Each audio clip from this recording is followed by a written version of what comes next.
Hello everyone and welcome to Vitality Speaker Series, a monthly webinar about bigger picture issues in the health, wealth and well-being space. I'm Adam Saville, Chief Editor for Vitality. Before I hand over to today's host, Becky Bargh, Vitality Magazine Online Editor, I'd like to take this opportunity to tell you a bit about what we've got lined up for our Speaker Series Spring Summer Programme. I'm excited to announce that we will have Bournemouth FC manager Gary O'Neill on the Speaker Series, talking about life as a Premier League manager and an elite team leader and how he copes with the pressure of top flight football. And that will take place towards the end of April. And we'll also be announcing the rest of the programme in due course. So please keep an eye out of that and register your place. Now, on to today's session.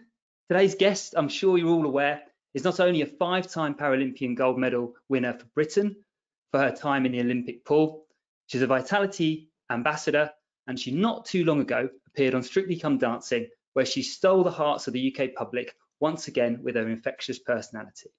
So to give Ellie a proper introduction, it's my great pleasure to introduce Becky Bargh, the Vitality Magazine Online Editor, to host today's session. Hi, Becky. Hi, Adam. I'm going to so jump off now. Thanks for being here. Really looking forward to the conversation, and I'll be dropping off. Thanks so much, Adam. So good morning, everyone. Thanks again to Adam for that introduction, and welcome to this session of the Vitality Speaker Series. As Adam said, my name is Becky Bargh, and I'm the content manager here at Vitality. Today, we're going to be speaking to one of the world's most celebrated Paralympians and a true golden girl of British sport. Ellie Simmonds is a 5-time Paralympic champion and 14-time world champion. She also became the youngest winner of the BBC Young Personality of the Year in 2008, and then was the youngest recipient of an MBE at just the age of 14. Ellie has captured both the hearts and minds of the British public, initially balancing her stardom with her schoolwork and her round-the-clock training. Now officially out of the pool, she is dedicating her time to charities such as Dwarf Association, I Am Water and WaterAid. And no doubt, as Adam alluded to, many of you saw her swap her swimming cap for some dancing shoes in the BBC's Strictly Come Dancing series last year. And now on the cusp of releasing a new documentary, she's here with us at Vitality to bring our Winter Speaker Series programme to a close. Ellie, it's wonderful to have you here. Thank you so much for joining us for this session of the Speaker Series. Oh, thank you so much, Becky. And yeah, that was a nice little introduction there.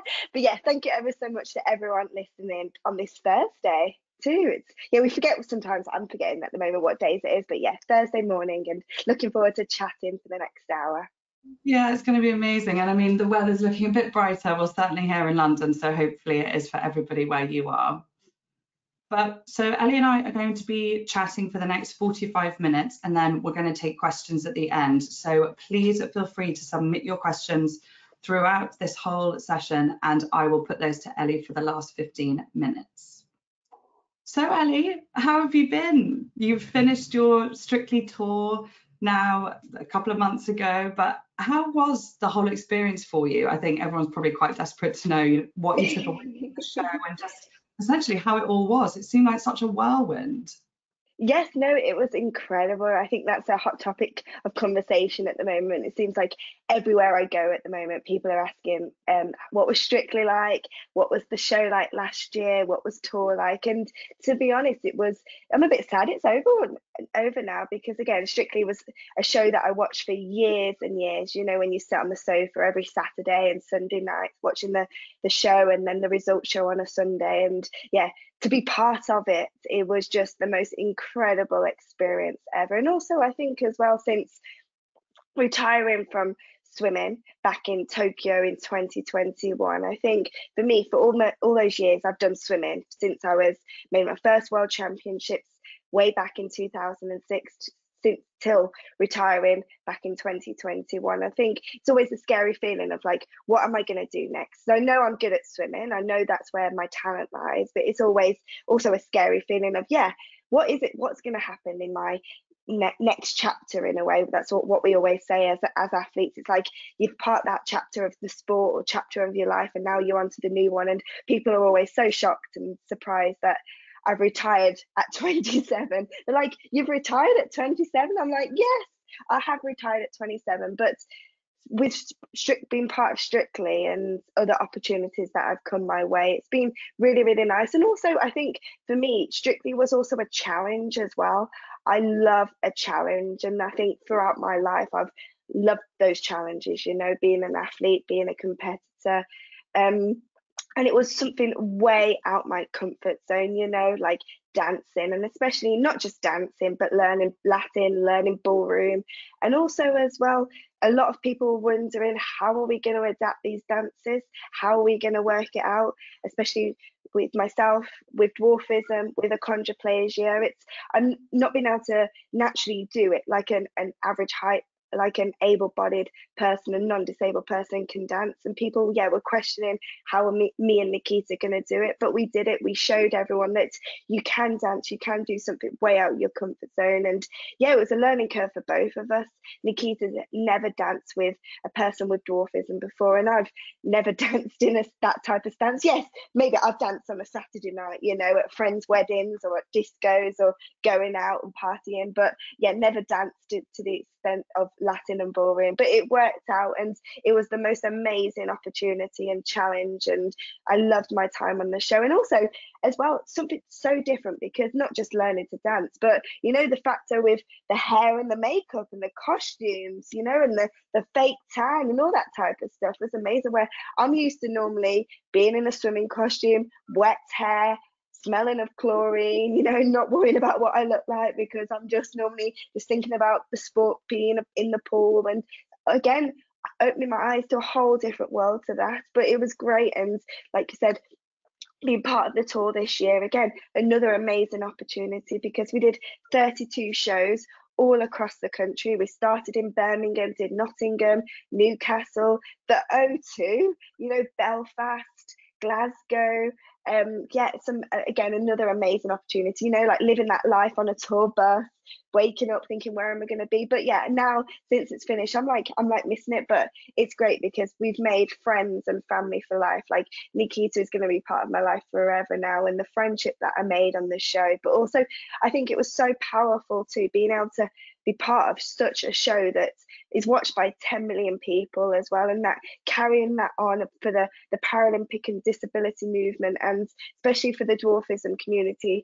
For me, having that role and having that honour to showcase what it's like living with dwarfism, you know, it's great to see what the Paralympics can do and how the Paralympic movement is moving forward, but also to be part of that in a different world, the entertainment world, the dancing world, living with a different disability. And yes, we've had the likes of Rose in the past, who's done incredible things, the same as Johnny, Lauren, Will, JJ. It's been amazing, but also carrying that movement, carrying that Paralympic, carrying that disability movement in a show like that was just an honor. And like yesterday, I was very lucky to go and talk at a big disability conference, and the role and the honor of people coming up to me and saying like, wow, what you're doing for us, for this disability community is amazing. And I feel so lucky, because there's always that fear of the unknown, like I just mentioned, about the scary thing of living that next chapter, but to be able to have this opportunity to carry that forward, going forward, and be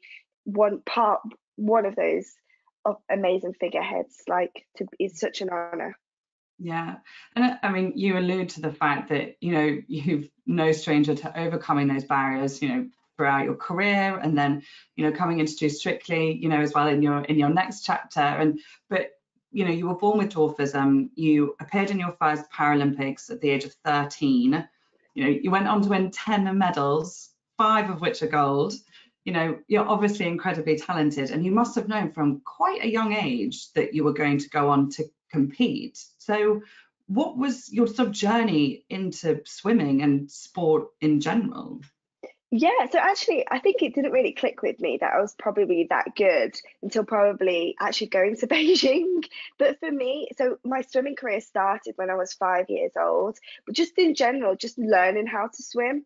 I was from a family of five.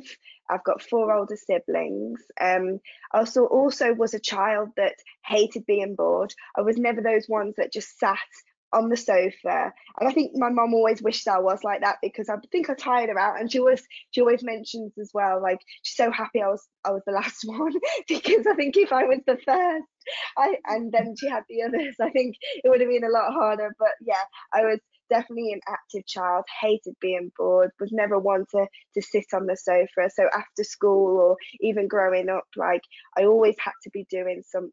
And I think swimming started because, again, more importantly, just to be safe around the water. Swimming is, as a kid and growing up, you can learn to swim at any age, but for me, learning when I was 5 was just to be safe around the water. We had a caravan in Wales.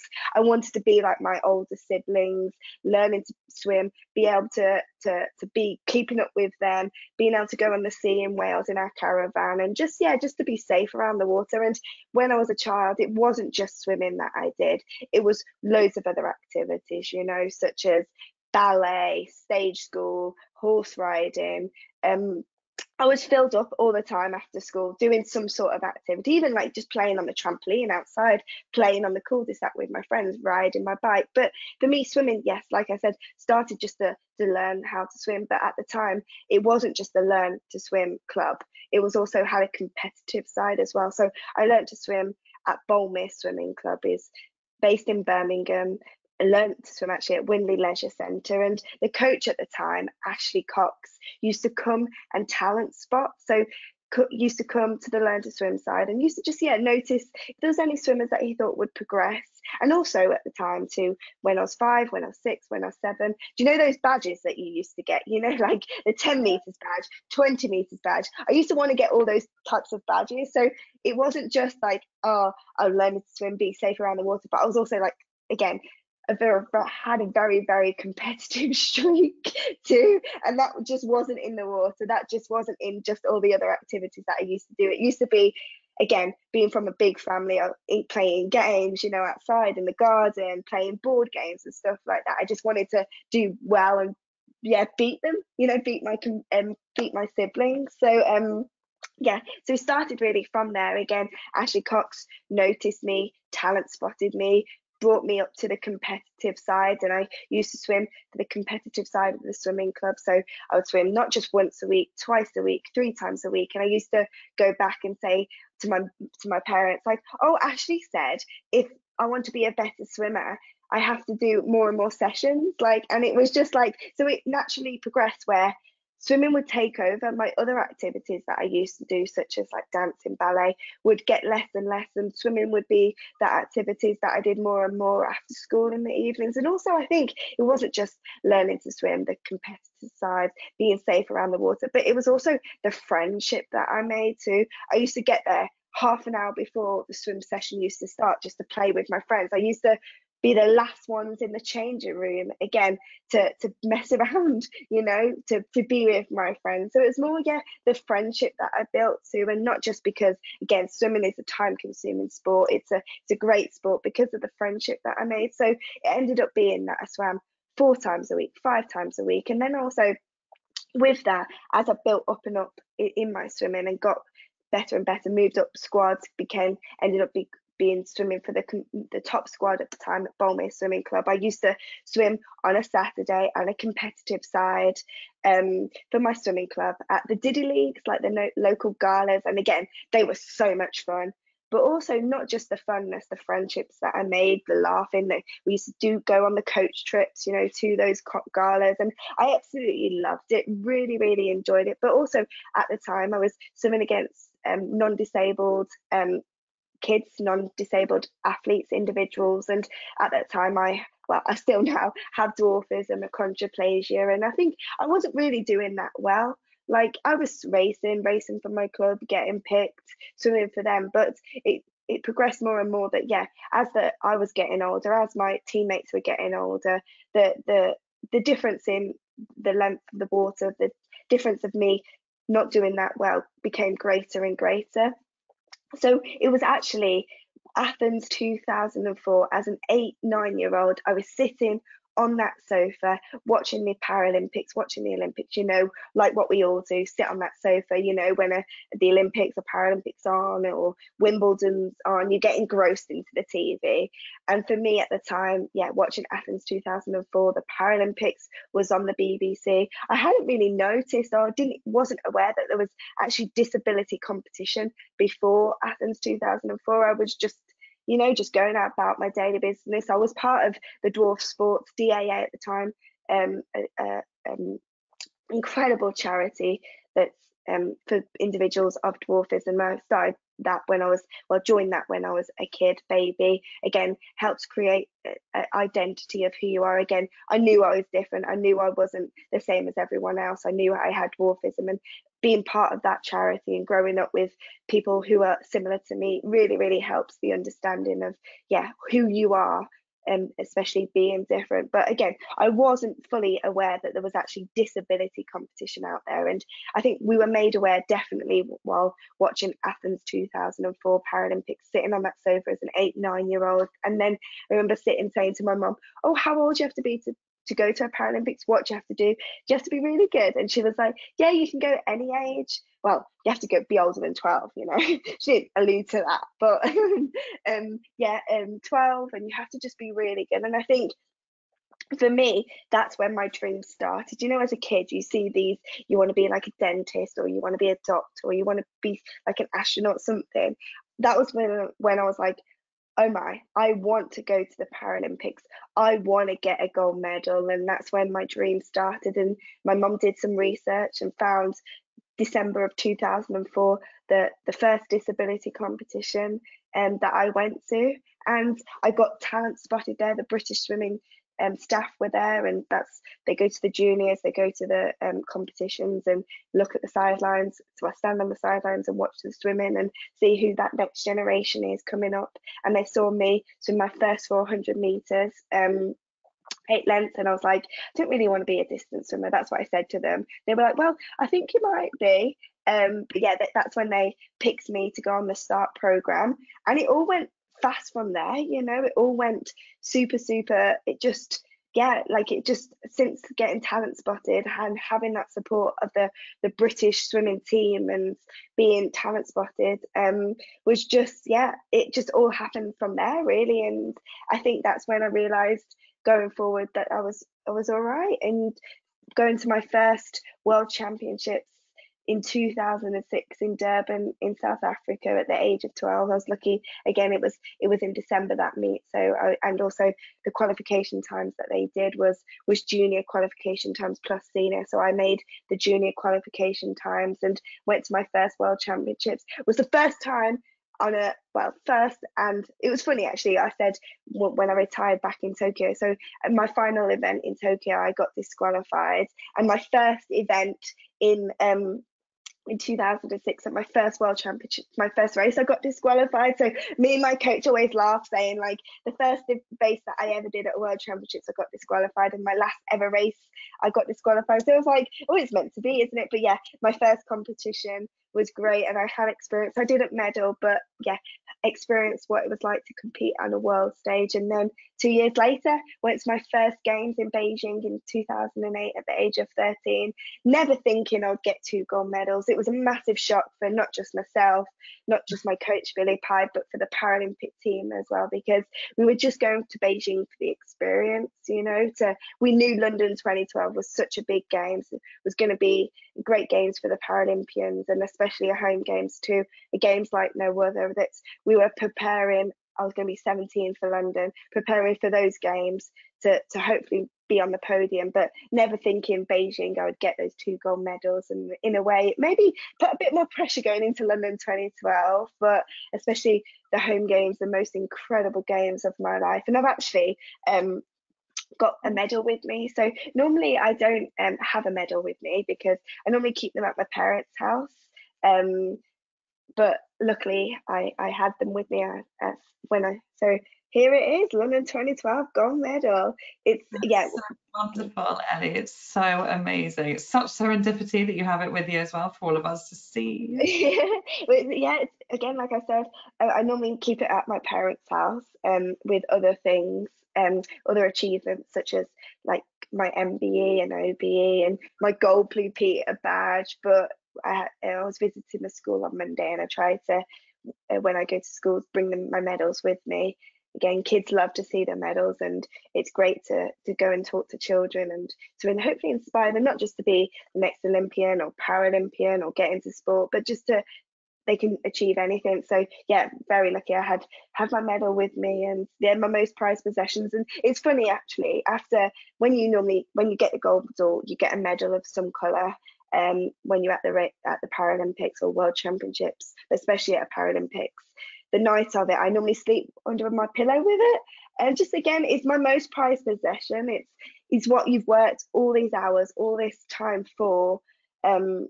9 times in the pool, swimming, 2 hours session, the gym. You sacrifice your life for your sport. You give absolutely everything, and it's this piece of metal you swim for, so it means so much. And yeah, so I normally sleep with it under my pillow. But now, since retiring, I'm like, where is it? You know, like I do know it's at my parents', but it's like so funny that like I'm blasé about it now. But yeah, it's funny that when you are an athlete, when you are competing at a Paralympics or an international meet, that these medals mean so much, and they do to me. But yeah, it's amazing. And whenever I give it to like someone to touch, they always say, oh, it's so heavy, and it is. Yeah, they are pretty heavy things. That was literally going to be my first question. How and you've got so many, holding all of them must be a nightmare. Yeah, I actually haven't weighed it, so I don't really know how heavy it is, but it's definitely really heavy, and it's silver coated in gold, and actually you can't really insure them because they're irreplaceable. And so but yeah, they're beautiful things, and especially for all the hard work, like you said, that you've put in, hours of training, you know, 7 days a week, you know, it's just what you've worked for. It's a representation of what it is that you work for. Yeah, no, it is. And like you said, Becky, it's, you give your life to your sport, and when you are an athlete, I'm not gonna lie, you can be pretty selfish, because you live and breathe everything that you do, not just in the water, not just in the gym, but also outside of all of that as well. Like, you've got to think about your sleep, you've got to think about what you eat. Like, your body is your engine, so you've got to give it the right food. Sometimes you're unable to do family things because you're focusing on training. You're not wanting to do much walking because it tires you out. You've got to, again, sometimes you can't attend weddings, funerals, things like that, because again, your sport is your life. And again, with swimming, it took me some amazing places. You know, we were away a lot in the years, and again, amazing opportunities to visit some incredible countries, but also my family, my loved ones, my parents were also aware that it was my life at the time. And it's quite nice now to be retired. So it's weird, like yes, sometimes I miss it with this retirement. Like last weekend I went to the Paris Swimming World Championships. I was like, oh, it would be quite nice to get in the pool, you know, and be part of them again. And when you succeed, when you have a good race, you feel amazing, and the authority and the feeling that you feel is just amazing. It's like a drug, really, when you touch. It's just, you feel so good about yourself. You feel on such a high, but also the pressure that you create, the pressure that's on your shoulders, the tiredness that you feel, the nerves, that feeling of being sick. Like, I don't miss that as well. So it's weird. Like, it's nice to have that pressure off my shoulders. Like, I don't need to worry about how much sleep I have in the evenings or anything like that, but there is times when you miss it as well. So it's a bit like an emotional roller coaster. Yeah, and it's just the less sort of glamorous side, dare I say, of competing. You know, everyone's, you know, you get lauded with all of the hard work and effort, but actually when you think about doing the hard work and what you might miss out on, it is quite difficult. But again, like we say, it just makes it more special when you have those medals and those accolades, you know, to your name, to say that it was all worth it. You know, I did this for a reason. Yeah, no, exactly that. And yeah, like you said, sometimes it's tough and it's hard, but I think that's in any walk of life, isn't it? In any job, not just sport, not just swimming. There's in workplaces, sometimes you're exhausted, you're under a lot of amount of stress to hit those targets. You've got your bosses on your shoulders, but when it's done, when you've hit that target, you've had an amazing speech, or you've had an amazing presentation, or you've achieved something, like the feeling of you afterwards is so good, and you feel great about yourself. And I think that's just life, isn't it? Yeah, absolutely. I mean, and talking of workforces, a lot of people listening into this webinar will look after workforces and have employees that might employ someone that's living with a disability, or know someone that's living with a disability. So I think we can draw some parallels here. But I mean, into you, how can the workplace sort of foster a more diverse society and provide support to people that have physical and mental disabilities? You said you've been born with dwarfism. You say that's never held you back. So how can other people replicate that within their workforces? Again, I think talking about it is really, and being open as well, and like also putting your hand up. Like sometimes we do make mistakes, sometimes we do say the wrong things, but actually sometimes when you do make those mistakes, when you do say something wrong, you probably learn about it more. But I think having that open relationship, being open to accept people being different, and I think it's amazing to see where we've come from, and especially in the world of sport. Before Athens 2004, people didn't know what the Paralympics was. People didn't know what disability was all about. But now, since London 2012, since Tokyo, and now going into Paris next year, and with all the other world championships and Wimbledon, it has wheelchair tennis, and that's getting showcased on TV. We had Rugby World Cup last year. The wheelchair Rugby World Cup was on TV. What sport and Paralympics is moving forward, and I think that's progressing now into everyday society and everyday life, that people are so open and so accepting of people being different. And again, not all disabilities, like myself, you can see there's so many different disabilities out there that are hidden. But I think accepting that everyone is different, and we've all got something different about ourselves. Even if we do look like average height, we do look, it's hard to say, but the norm, you know what I mean? Like, we've all got something so different about ourselves. And yeah, just being open, being accepting, and just talking about it too. And also, I think if you have got an individual with a disability in your workforce, and talking to them about it, and maybe not doing it in a public place, but calling them to the side, and also sometimes there is people that just don't want to talk about their disability, and that's okay. We're all different.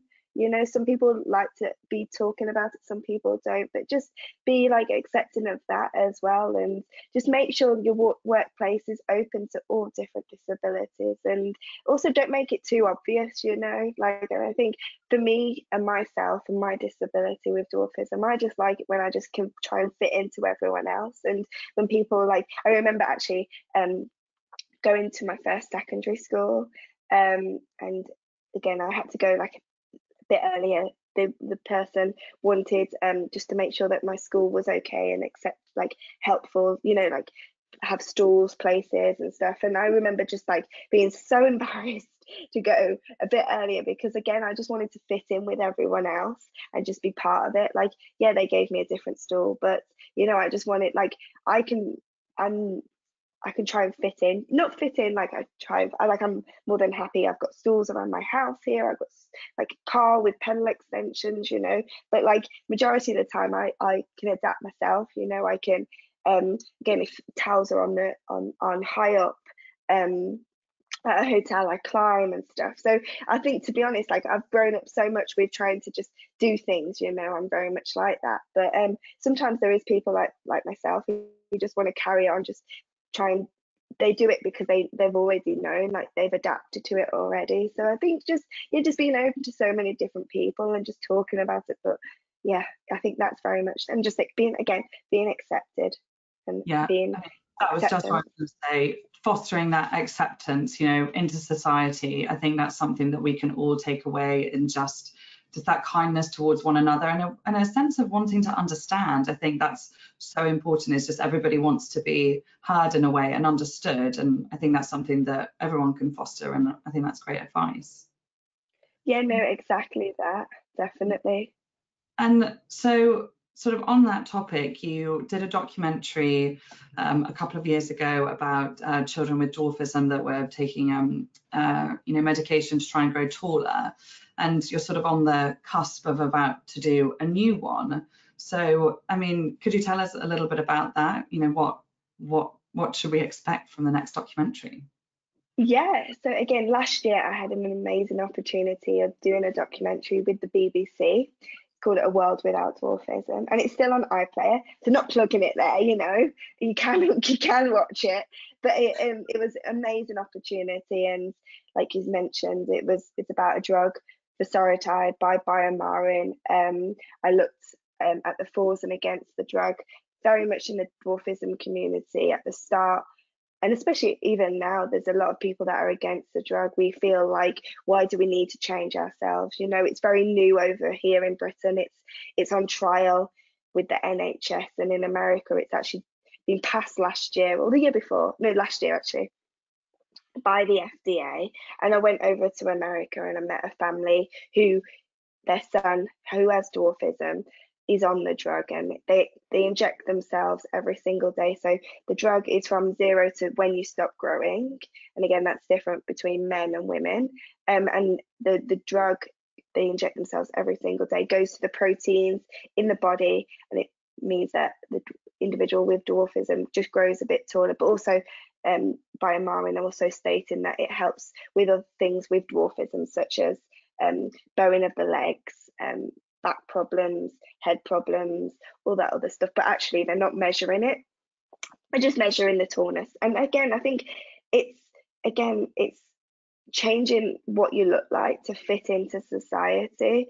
And the people that I met who were against it were exactly like I was very much against it at the start. I thought to myself, like, why do we need to change what we look like? I've had an amazing life with dwarfism. Like, I wouldn't have been able to have the opportunities that I would have had, but maybe also I've had pretty much a tunnel vision of life too, because I've been growing up with people who are like myself from such a young age, and also as well, like from like 2006 really, or even before that, like I've had friends, teammates from who have all different disabilities. So I've been pretty much open to what it's like with living with different disabilities and being accepted as well. Like, again, from the age of 13, put into the public eye, you know, being recognized a lot and stuff. So I've had pretty much a great positive outlook in life because of who I surround myself with, but also the recognition that I get with my sport, where there's a lot of people out there who not just live with dwarfism but other disabilities that have had a bit of a negative life, because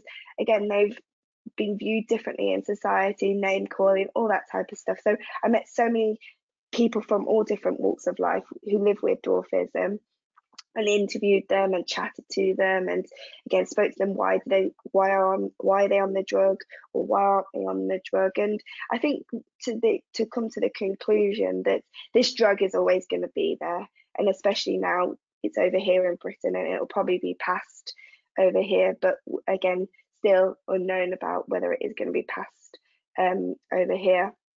But also, I think what we as a society have got to do is to educate people of what it's like living with dwarfism, or what it's like living in different disabilities. So families who have children with dwarfism don't think that, maybe don't go the way of choosing this drug, because they're happy, they're content with the child being an individual with achondroplasia or any type of dwarfism, you know. So yeah, it was an amazing opportunity, and it was opened my eyes to what it's like, not just living with dwarfism with myself, but different people. And now I'm very, very lucky to be doing another documentary, and we just finished filming on Tuesday, so it's going to be out on ITV very soon. So really, really looking forward to that. And again, that's to do with disability and in the care system, in adoption and in fostering. So again, I've met some amazing people who've adopted, who are fostering children with all different disabilities. Again, even though we're in 2023 now, and we're very much accepting of so many different disabilities, still children in the care system, in the fostering, in adopting, are seen to hard to place, you know, the same as sibling groups, the same as children from different ethnic minorities, the same as children who are older than the age of 7 are seen to harder to place in families. So I'm just been following social workers, meeting families who have been adopting children or and who have got children with different disabilities. So again, it's been so fascinating and amazing to be part of, and yeah, that'll be out soon. We haven't actually been given from ITV the when it's going to be on TV just yet, but I'm thinking in the next coming months. Brilliant. Well, stay tuned.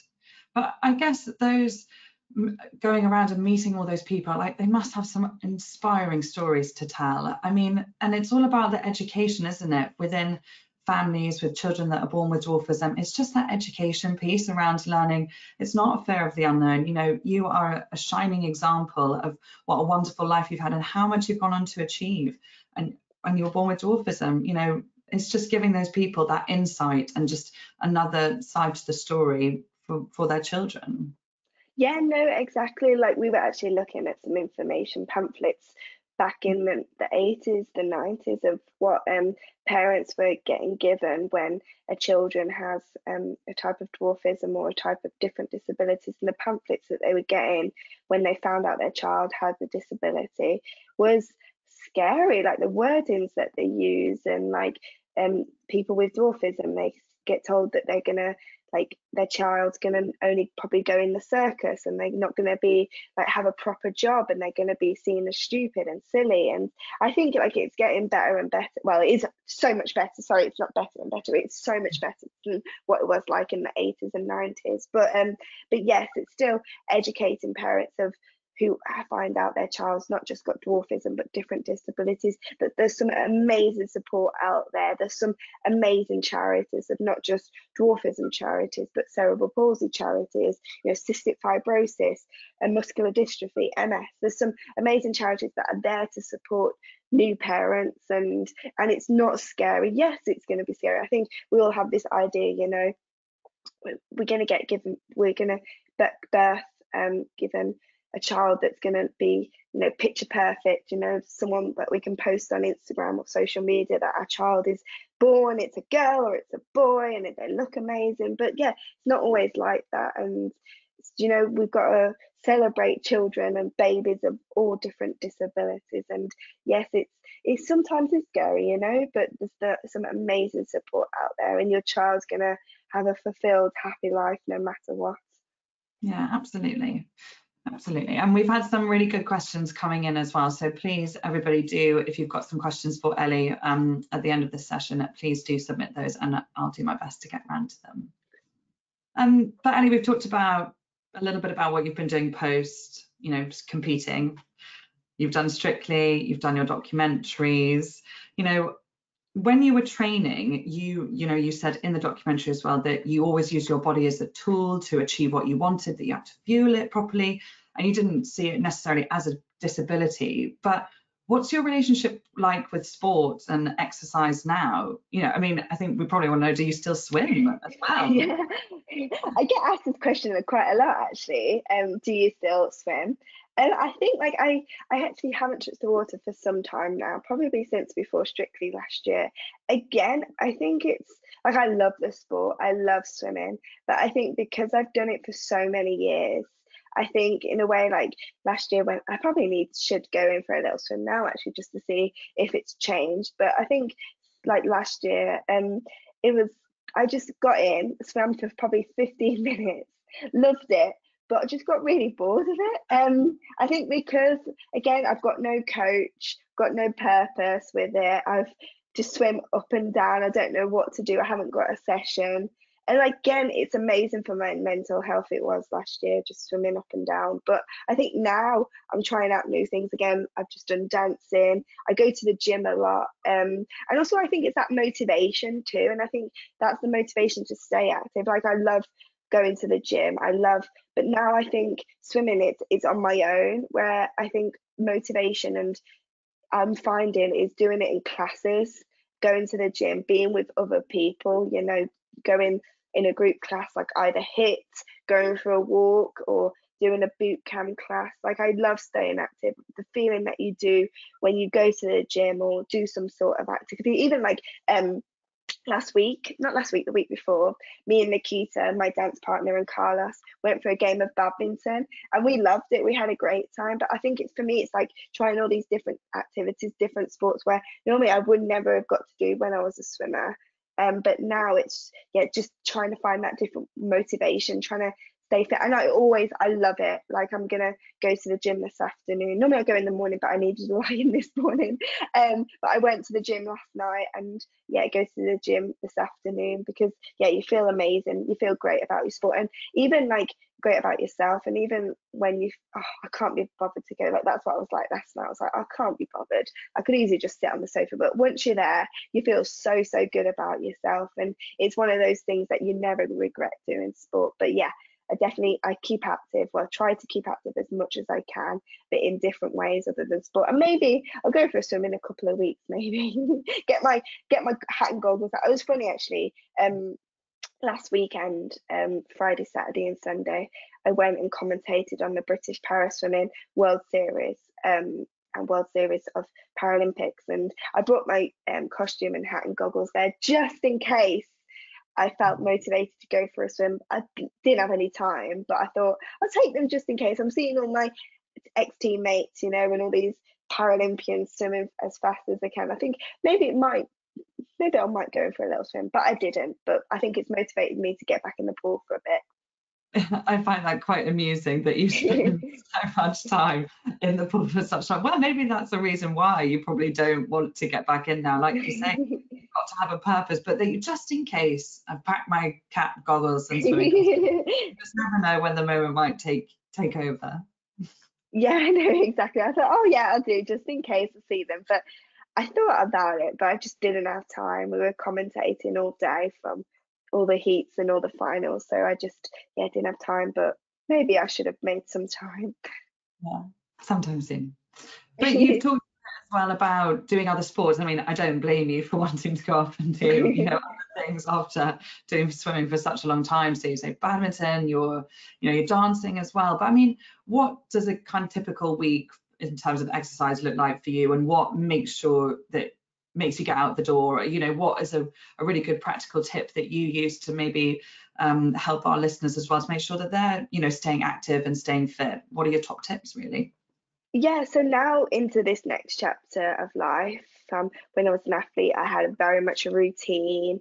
I knew where I was swimming every single day, whereas now every day is so different, every week is so different. So I try, and so I can't really plan when I exercise. I can plan it as much as to the best of my ability, but it is tough because, again, not knowing where I've got to be every single day, it's all so different. But what I do when I'm home, or say when I'm away, like at the moment I'm in London quite a lot, I take my gym stuff with me. But when I am home, I'm a member now of my gym close to home, where it's got a swimming pool, it's got everything.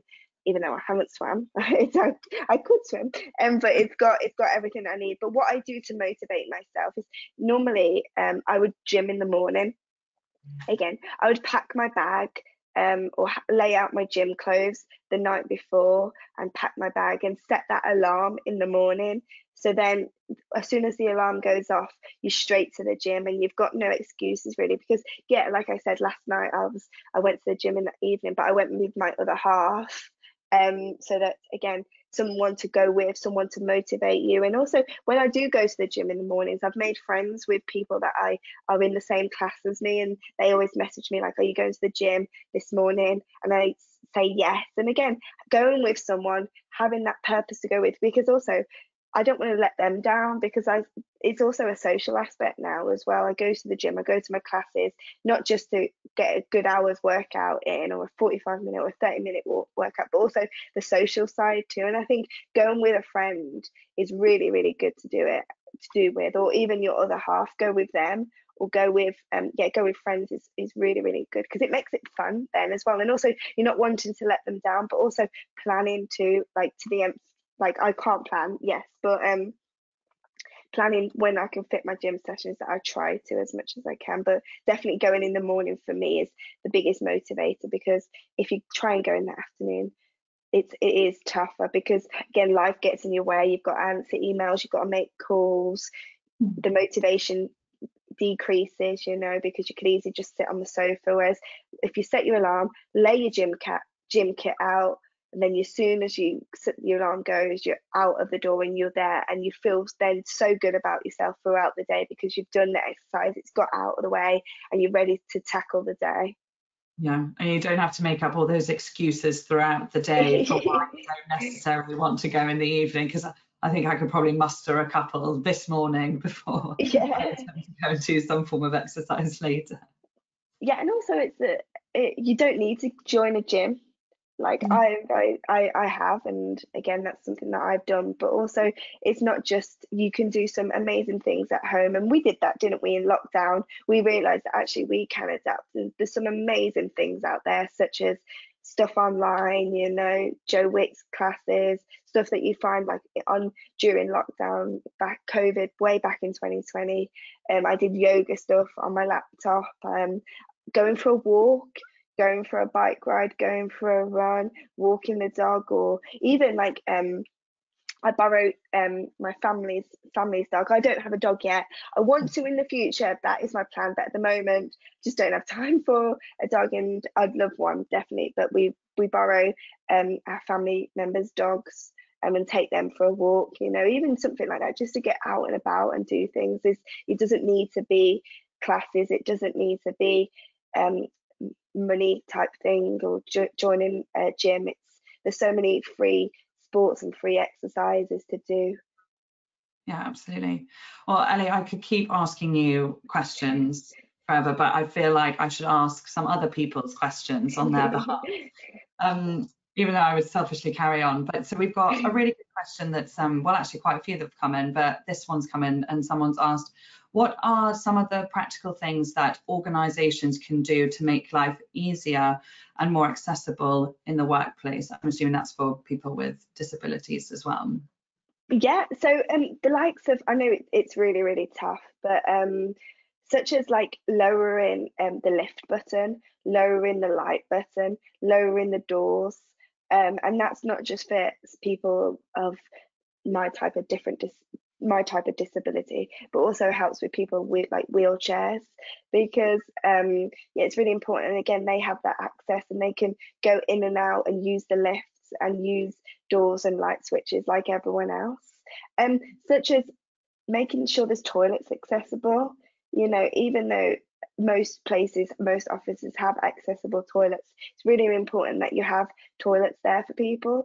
Again, different ways of laptops, you know, sometimes I've got friends who have got dyslexia and they use different color pieces of paper, and sometimes again, on the British team, we got our information done in different ways. So sometimes it makes it a bit harder, but it can be done. And the coach or the team staff used to do videos or large print pieces of paper, large print letters, smaller print letters, audio.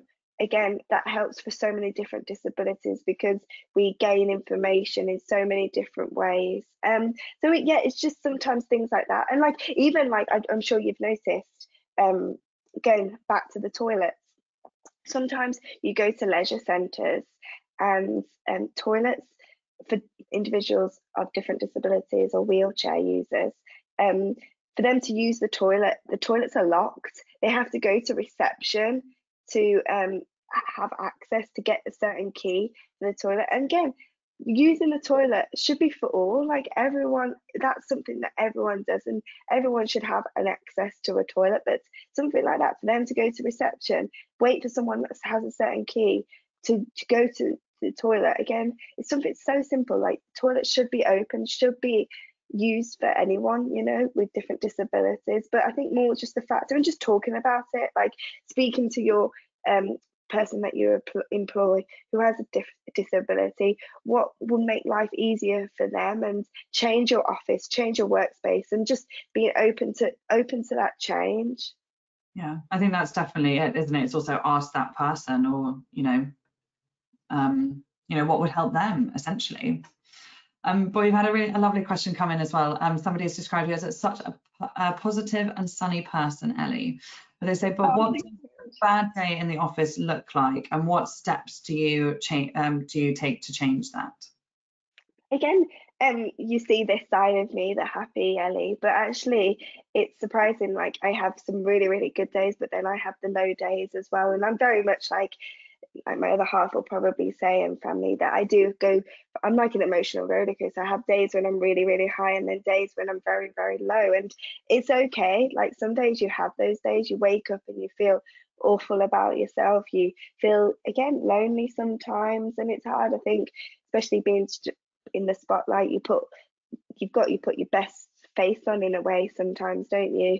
But yeah, I think days when you're feeling low is I just try and do stuff that try and make me happy. You know, I ring my friends, but also being accepting that yes, some days we are feeling low, and sometimes you can't change that, you know. And there is days where we feel really, really good, days when we feel really, really low. But yeah, try and do things that make me happy, like such as be with friends or go for a walk with the dog, go to the gym. But yeah, just accept that some days, and also just sometimes a nice hug helps, doesn't it? Or a nice bath, you know, or some nice food, that helps, you know. Try and do the simple things, but also have those friends there that reach out. Like, I've got an amazing best friend, Gemma, who we normally speak to each other, like, well, we speak every single day. But when we're both feeling low, we normally say like the 3 things that we're grateful for, just to again help perk us up a bit, but just like be all right, that like we're not always going to be rainbow and sunshine, you know, that there's days where we do feel low. Yeah, and talking about those things that you're grateful for, it doesn't have to be something, you know, if you can't think of anything at the time, it could be your cup of coffee on a morning, a cup of tea. You know, I'm grateful for my afternoon biscuit. You know, it's okay to say those little things, those little incremental things that we don't sometimes notice, to be grateful for those as well. Yeah, no, that's the case, and that's what we do. It may be like someone's opened a door for us or said hi to us, or the sun is shining, or I bought myself some flowers. You know, I love flowers, so I try and put loads of flowers around the house just to make me even happy.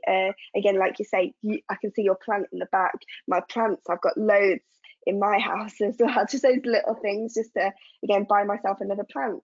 It'll probably, I think my house like a greenhouse sometimes, you know, has loads of plants, but that's okay, you know. Just like something so little, to make you feel like, just to get you out that low feeling, but also just to accept that yeah, we do feel low. And you see everyone's lives on socials and they always put the best things, and you've got to sometimes do that because it is so hard. And I think with the pressure of social media, you do compare yourself to a lot of people, and sometimes a bit of a social media break, or just to realize that yeah, people are putting their best lives on, like they put the best photos, they don't put the photos when they wake up and they're feeling super low. Like, that's just not social media, you know what I mean? So just not to take that into heart too. Absolutely, yeah, I couldn't agree more. We've had another great question come in, and somebody has asked, now that you're not competing, what motivates you? I think that's a great question. Oh, yeah, that's an amazing question. I think what motivates me now is different things each day, you know, trying to figure out what I want to do next, and also like challenging myself with maybe getting better at like speaking or interviewing people, or but yeah, I think what motivates me is different now to being the best athlete that I can be when I was a swimmer. It's now just like little things of trying to be better at other stuff, like interviewing, like speaking, like being like doing lots of different things. I think that's what motivates me now, is probably being better at other things. Mm-hmm. Well, I can attest to the fact that watching your BBC documentary, you are excellent interviewer, and talking Thank you. it's Thank you're you. wonderful. And we've had, this is another great question. So somebody's asked, when you were younger, did you have a plan B for a career, or was it always going to be swimming? Yeah, I did. I actually had a plan B. So I always dreamed. So the last activities was either going to be swimming or horse riding. I loved to go in on the yard. We had a yard. We didn't have a yard, but we knew someone that had a yard, so we had some friends. And if I wasn't at the swimming pool, I was always at the yard. They had like show horses. And they were breeders, and I was always like feeding the horses or like leading them out, like mucking out the stables, and I just loved being there, loved like that type of environment. And it was either, yeah, if I wasn't at a swimming pool, I was there as well. So I always wanted, I wasn't going to be a swimmer, to be maybe like not a jockey but some sort of yard around the horses, around ponies. I can't think of what that job title is, but you know, like a type to be around horses. So if I wasn't going to be a swimmer, it was something to do around horses. And yeah, I love animals and stuff, so it would have been some like a livery yard type person, like looking after horses. Oh my goodness, do you go and see any horses now?